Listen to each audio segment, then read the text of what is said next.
Today, we are unboxing the 13-inch MacBook Pro with Retina display. You may remember that we unboxed the 15-inch model in the first episode of Always On.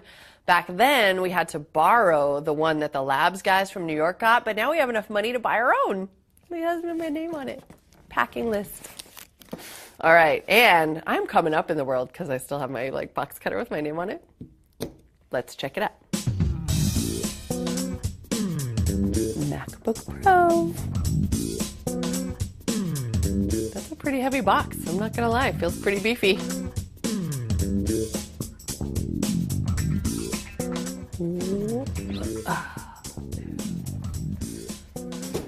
They do packaging well. Here's our little box. Power brick, little extra cable there, instructions. No CDs in the box, of course. Why would there be?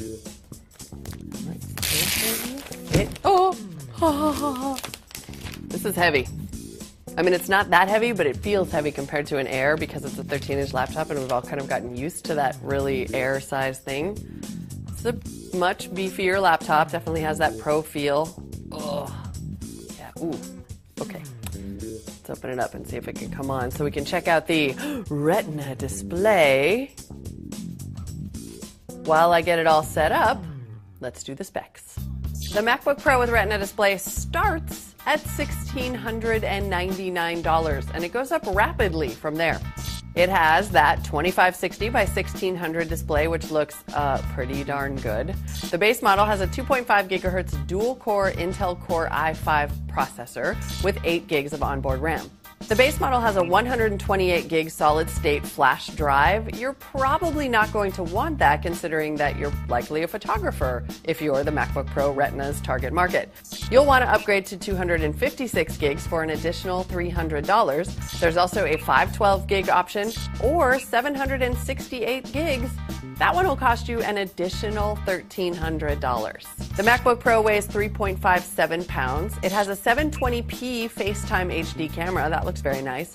2 Thunderbolt ports and USB 3, HDMI out, and an SDXC card slot for those photographers who might want to use it. It has a full-size backlit keyboard and it ships with Mountain Lion.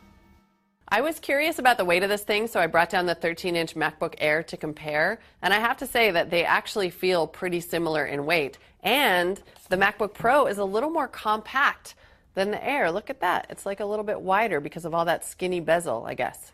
Obviously, the MacBook Pro with Retina display is a super nice laptop. I'm curious about who the target market is because, frankly, the pro photographers I know were hoping for a 17-inch laptop and not a 13-inch laptop. And also, that price, I mean, it's one thing to pay a premium for Apple products, but $1699 is the base, $1999 for, let's be honest, the model that you're going to want at minimum. The MacBook Air 13-inch and the MacBook Pro 13-inch without Retina display start at $1199. That's a crazy premium for a display that, frankly, is beautiful, but just not that necessary. I'm not saying I'm not going to totally enjoy using this guy for a couple of weeks and I'm excited to take it home, but I wouldn't pay for it.